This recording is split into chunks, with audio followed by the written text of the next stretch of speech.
বিরতির পর স্বাগত। বিবেকানন্দ সংঘে ক্রিকেট টুর্নামেন্টের আয়োজন করা হয়েছে। সারা জাগানো এই ক্রিকেট টুর্নামেন্টে ক্রিকেটারদের উৎসাহিত করতেই এই আয়োজন বলে এখনো পর্যন্ত জানা গেছে। টেনিস ক্রিকেট এই প্রতিযোগিতায় রমরমা চলছে সারা রাজ্য জুড়ে। বিভিন্ন ক্লাব এবং বিভিন্ন সংগঠন আয়োজন করছে এই টেনিস ক্রিকেট প্রতিযোগিতার। দর্শক সমাগম হচ্ছে বিশেষ।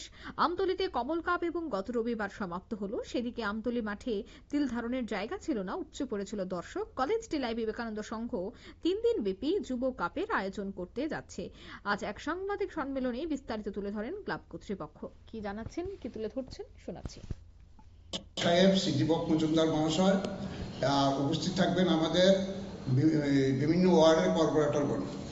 আর 15, 16, 17 তারিখ যে আমাদের খেলা, সেই খেলাতে চ্যাম্পিয়ন ট্রফি এন্ট্রি ফি দেওয়া হয়েছে 1000 টাকা, এবং রানার্স ইয়েতে চ্যাম্পিয়ন প্রাইজ দেওয়া হচ্ছে 20,000 টাকা, এবং উইথ ট্রফি, এবং রানার্স টিমকে দেওয়া হচ্ছে 10,000 টাকা উইথ ট্রফি। আমি আশা করব যে এই খেলায় সমস্ত খেলোয়াড়গণ যেন অংশগ্রহণ করে।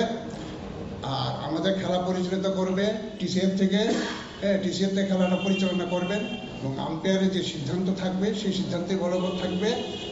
সেরূপে আমি আশা করব আপামার জনগণ, খেলোয়াড়রা যেন সেই খেলাতে অংশগ্রহণ করে। এই বছর আমাদের বিবেকানন্দ সংঘের এই প্রথম আমরা খেলা সেরেছি।